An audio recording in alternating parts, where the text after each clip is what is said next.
Hoje vocês terão a oportunidade, a paciência de me ouvir.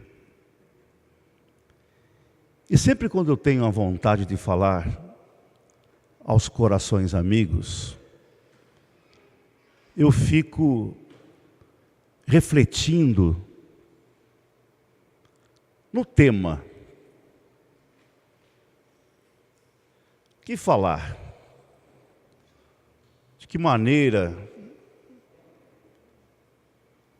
E depois de meditar um pouco, buscando a inspiração,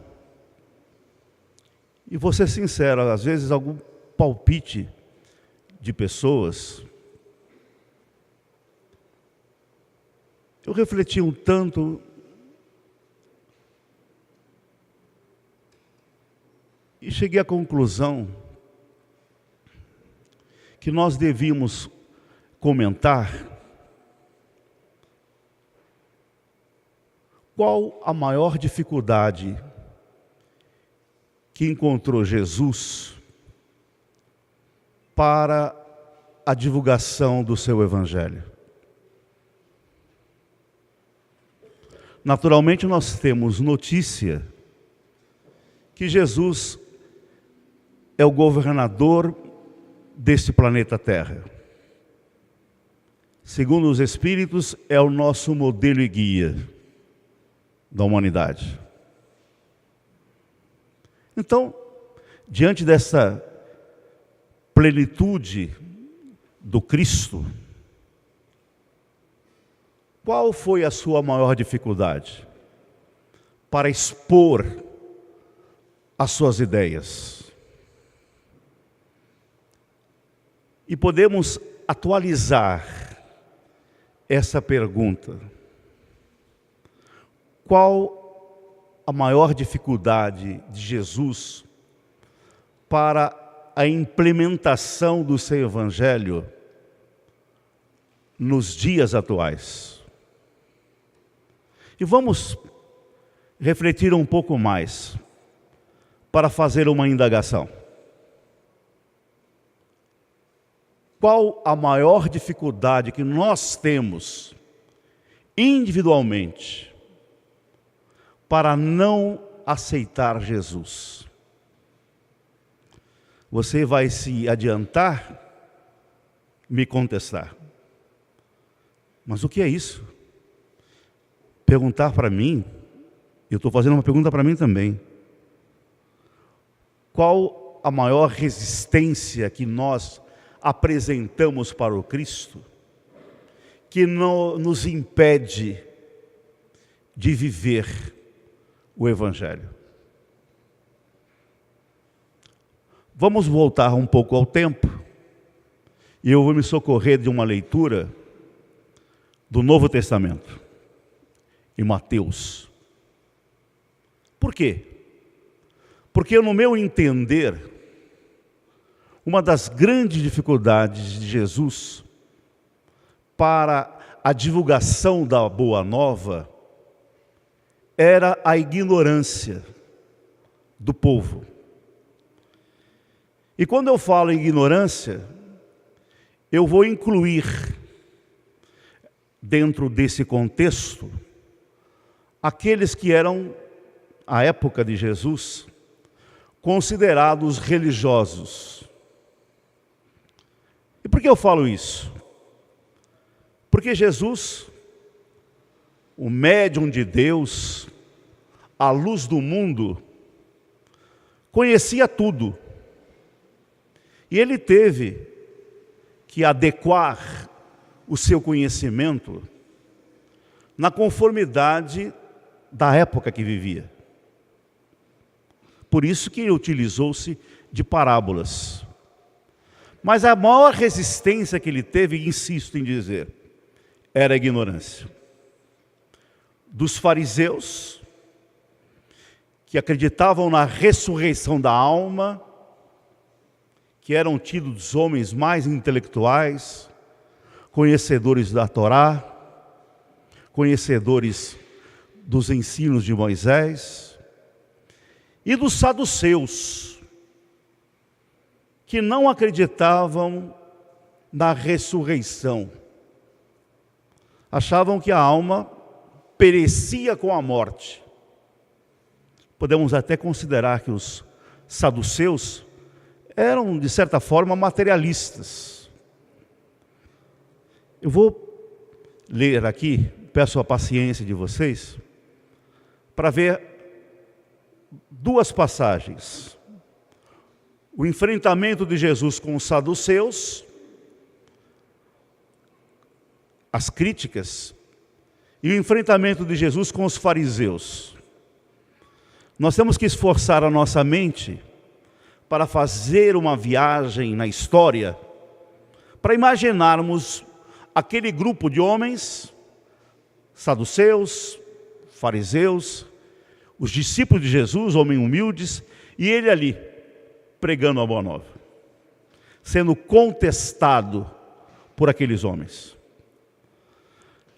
A primeira circunstância do diálogo de Jesus com esses homens, eu não vou ler, vou apenas relembrar a vocês. Os fariseus queriam colocar Jesus à prova e queriam levá-lo até eventual prisão, porque todos nós sabemos que naquela época, embora os judeus tinham as suas crenças respeitada pelo dominador, o povo romano, eles não aceitavam muito aquele domínio. E um fariseu disse a Jesus: mestre, rabi, é lícito, é certo que nós, judeus, devemos pagar impostos ao povo romano, aos nossos superiores, dominadores? Na verdade, ali eles estavam tentando colocar Jesus numa armadilha. Se ele respondesse que era lícito, ele ia trazer uma certa adversidade do próprio povo judeu, que detestavam os romanos e detestavam pagar impostos. Nós também detestamos pagar impostos, não é verdade? Quem que gosta? Eu recebi ontem na minha casa os carnês de IPTU. Ninguém gosta de pagar, não é? Nós estamos acompanhando a reforma da Previdência e observamos que haverá mudanças na cota de contribuição. Ninguém gosta. E os romanos, se ele falasse que era contra o pagamento dos tributos, ele ia trazer contra si o governo à época. Mas Jesus, com uma inteligência, ele pediu ao fariseu que mostrasse a moeda. Ele mostrou. E perguntou: de quem é essa figura que está cravada na moeda? De César. E aquela frase que nós não esquecemos jamais: dai a César o que é de César e a Deus o que é de Deus. Olha que resposta magnífica, inteligente. E os saduceus estavam ali à espreita, aguardando a oportunidade para perguntar a Jesus também. Olha que interessante.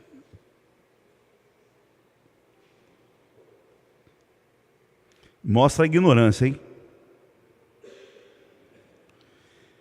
Estou falando dos saduceus. E eles, ouvindo isto, dai a César o que é de César, maravilharam-se e, deixando-se, retiraram. Os fariseus. No mesmo dia, chegaram junto dele os saduceus. Junto, que não acreditavam na ressurreição. Porque diziam que não existia a tal ressurreição. E disseram, interrogando Jesus: olha que pegadinha. Mestre, Moisés disse: se morrer alguém,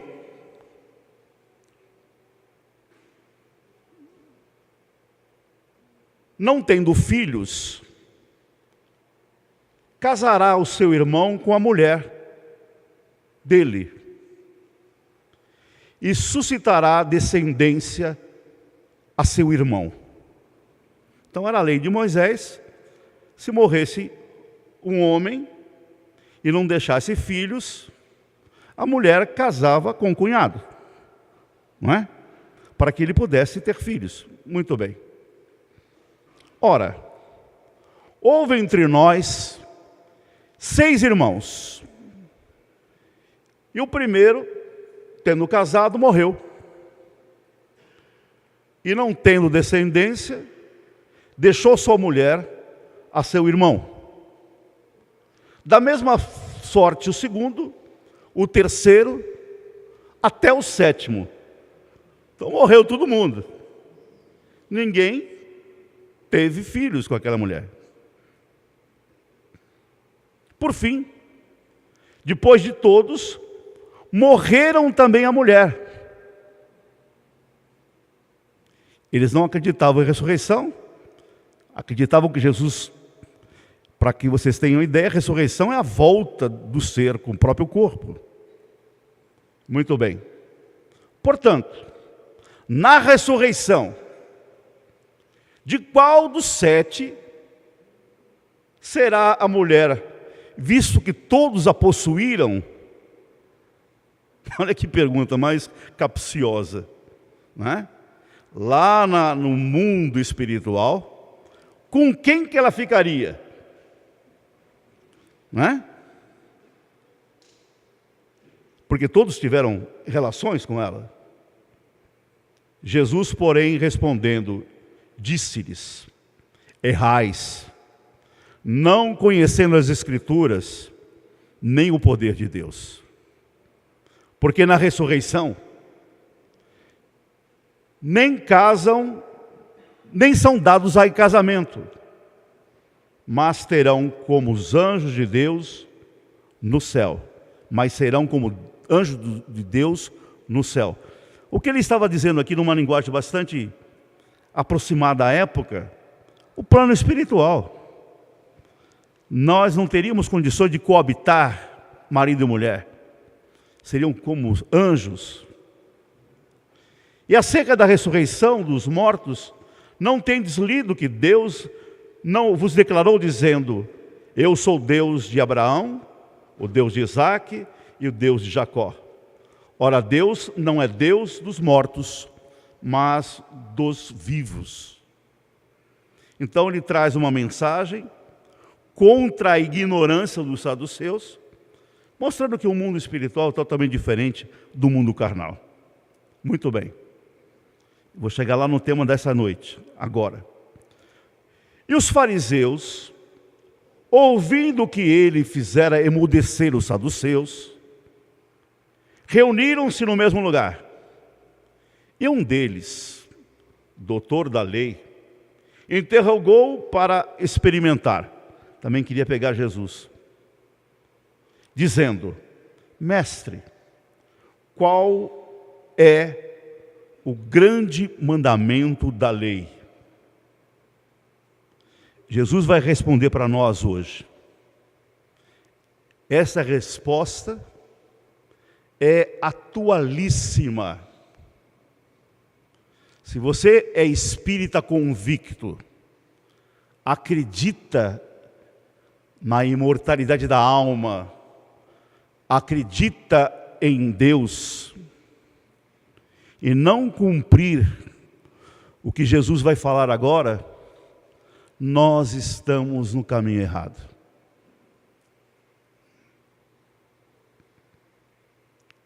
Mestre, qual é o grande mandamento na lei? E Jesus disse-lhes: amarás o Senhor teu Deus de todo o teu coração, de toda a tua alma e de todo o seu pensamento. Esse é o primeiro e o grande mandamento. E o segundo, semelhante a este: amarás teu próximo como a ti mesmo. Desses 2 mandamentos depende toda a lei e os profetas. eu poderia terminar aqui a nossa exposição, para que você fosse para a tua casa somente com essa resposta de Jesus, desses 2 mandamentos. Eu não preciso absolutamente ler mais nada de mensagens mediúnicas, eu não preciso nem ler o livro dos Espíritos. Se eu tiver em minha alma esses 2 princípios, amar a Deus sobre todas as coisas e amar ao próximo como a si mesmo, esse amar ao próximo como a si mesmo tem uma denominação. Alguém lembra qual que é? Só não vale a dona Messa. Lei áurea, lei maior. Existe um livro que eu gosto bastante, do nosso querido Caio Barchúcio, que ele fala parábolas e ensino de Jesus. E ele comenta essa passagem do Cristo, falando que nós temos 3 deveres perante essas recomendações de Jesus. O dever perante Deus, qual que é? Amar a Deus sobre todas as coisas. O dever em relação a nós mesmos, nos amarmos. E Caio Barchúcio faz uma análise referente ao amor ao nosso corpo físico também, porque o Espiritismo preserva esta máquina preciosa como instrumento do nosso trabalho diário, e o dever com o nosso próximo. Hoje a Anaí me falava assim: eu vou preparar uma palestra, vou falar, porque ela está comigo aí, completando esse ano 39 anos de casamento. É muito sal que nós já consumimos junto, né? E a Anaí não fez palestra ainda na nossa casa espírita, em lugar nenhum. Ela falou assim: vou fazer uma palestra sobre empatia, para que cada um se coloque no lugar do outro. Falar: eu vou aproveitar a sua dica, eu vou falar exatamente o que Jesus está dizendo aqui. Amar ao próximo como a si mesmo. Ela falou isso, eu fui lá para o quarto, peguei o Evangelho, fiz uma prece e a palestra veio prontinha na minha cabeça. Gostoso, né? Mas ela foi a fonte inspiradora, me deu o primeiro tempo para que eu pudesse pensar. E nisso, isso que é importante, eu fui lá na minha agora semi-organizada biblioteca, porque a Anaí me deu um corretivo esses dias, falou assim: ou você arruma a tua biblioteca, ou vou jogar tudo no lixo. Eu falei: não, calma. Tem obras que realmente, no direito, que eu tenho livros do direito, que já, o direito brasileiro é gozado, né? Vai mudando as leis, os livros vão ficar obsoletos, não tem utilidade mais. E eu fiquei, depois dessa imposição, porque ela é brava, pensa que ela está com esse rostinho, ela é severa comigo, não é? E eu obedeci, eu tenho que obedecer, o homem inteligente tem que obedecer a mulher. Eu fui lá, obedeci, e fiquei retirando os livros, e agora ficou mais fácil para ver, porque a doutrina espírita não deixei ele mexer. Falei: nossa, aqui não vai, mesmo que eu tenha, porque eu tenho o hábito de sempre consultar. Puxei um livro, abri ao acaso, que no acaso não existe, e saiu essa obra, Caminho, Verdade e Vida, de Emmanuel. Olha o título da obra, parece que é coisa preparada pela espiritualidade, né? A regra áurea: amarás o teu próximo como a ti mesmo. Jesus. Que espírito notável esse Emmanuel. Quando você lê isso, parece que é uma novidade para os humanos. Imagine Jesus dizendo isso aos fariseus lá, perto dos saduceus. Olha, o mandamento melhor, mais importante é esse. Amarás o seu teu Deus, que se complementa, amará o seu próximo como a si mesmo. Mas será que isso surgiu pela primeira vez com Jesus? O que vocês acham? Foi ele que falou essa primeira regra áurea? Ou já a humanidade já tinha ouvido falar disso? Olha que vai trazer para nós Emmanuel. Incontestavelmente, muitos séculos antes da vinda do Cristo, já era ensinada no mundo a regra áurea. Por isso que eu falo para vocês, o que impede a implementação do Evangelho era a ignorância, a resistência, o egoísmo, porque nós estamos aí no século bem longe do Cristo e ainda não aplicamos. Incontestavelmente, muitos séculos antes da vinda do Cristo, já era ensinada no mundo a regra áurea, trazida por embaixadores de sua sabedoria e misericórdia.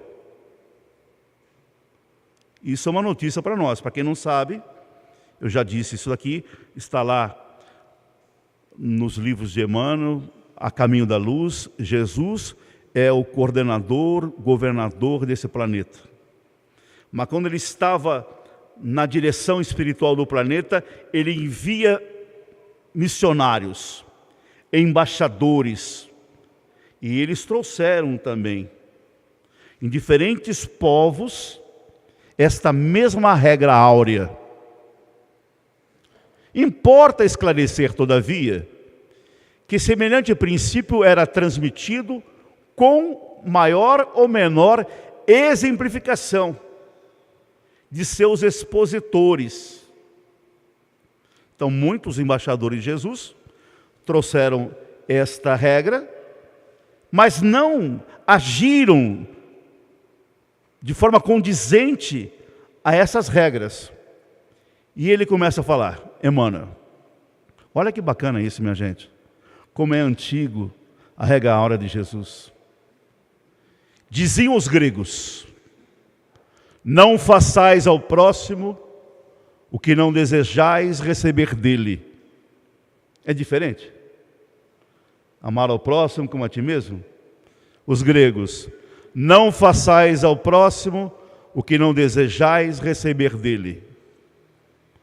Afirmavam os persas, fazei como quereis que vos faça. É diferente? Não é. Declaravam os chineses, o que não desejais para vós, não façais a outrem.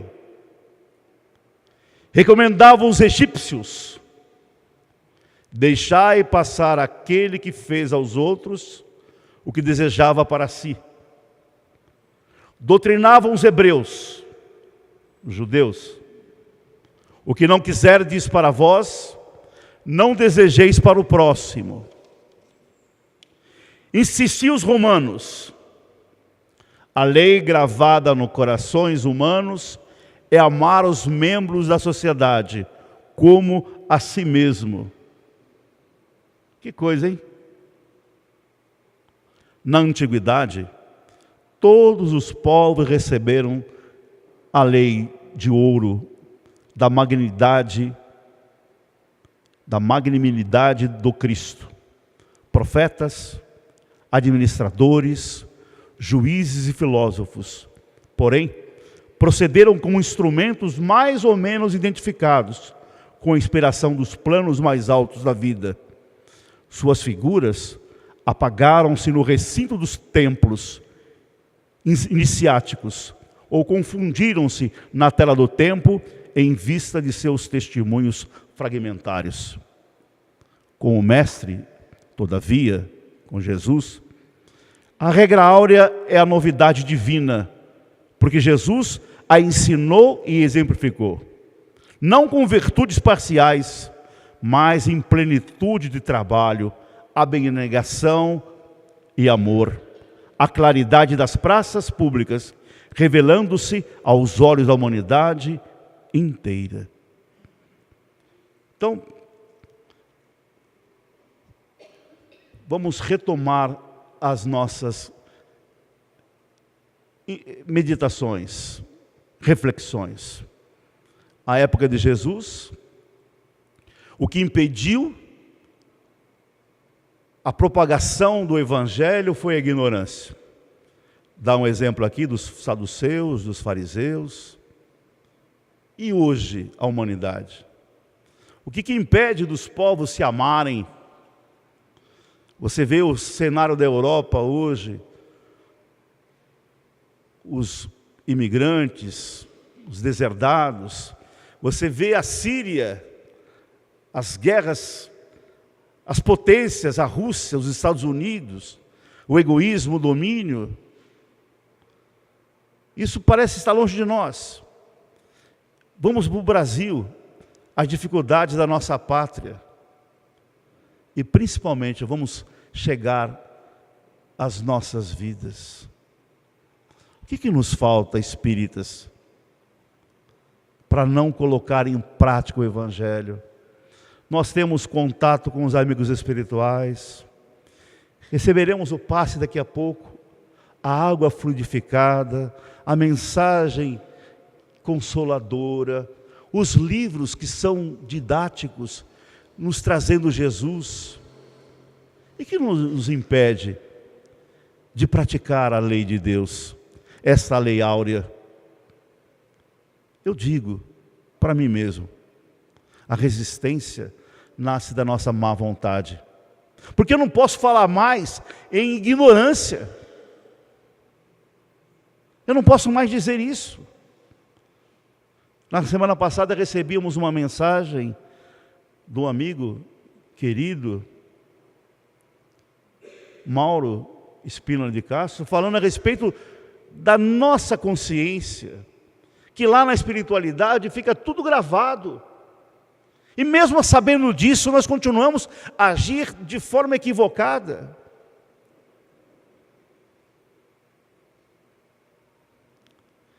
E muitas vezes só pensamos em mudar alguma coisa quando somos acometidos de uma enfermidade grave, né?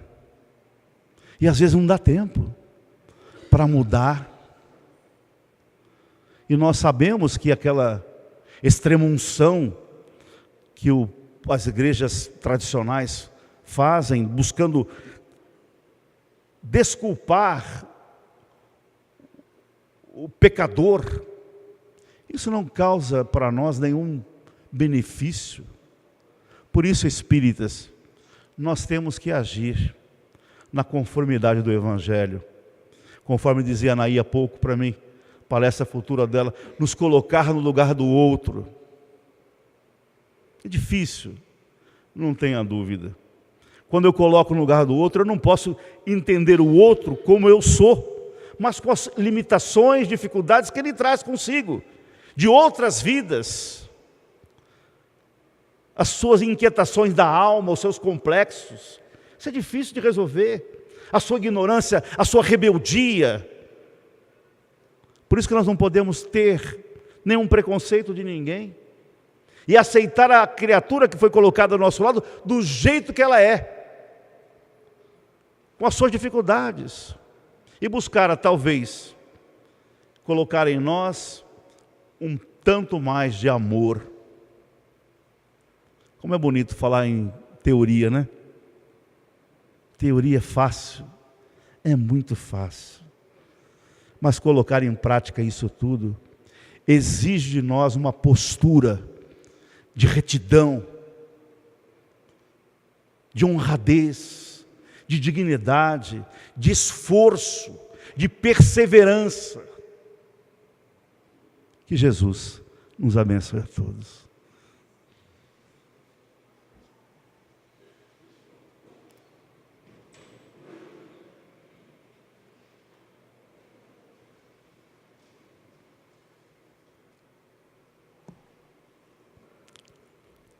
Obrigado, Senhor, pela oportunidade de lembrarmos dos seus ensinamentos, que esse amai-vos uns aos outros possam ser normas de conduta em nossa vida. Inspira-nos, Senhor, a acreditar mais em Deus, a fortalecer a nossa fé e amar o nosso próximo como a nós mesmos. Ensina-nos, Senhor, a nos amarmos também, porque somos criaturas divinas, destinadas à plenitude. Inspira-nos, portanto, Mestre querido, à religiosidade, ao amor pleno. Ampara-nos nessa jornada terrena e permaneça, Senhor, ao nosso lado, sustentando-nos, inspirando-nos, educando-nos, hoje e sempre. E que assim seja.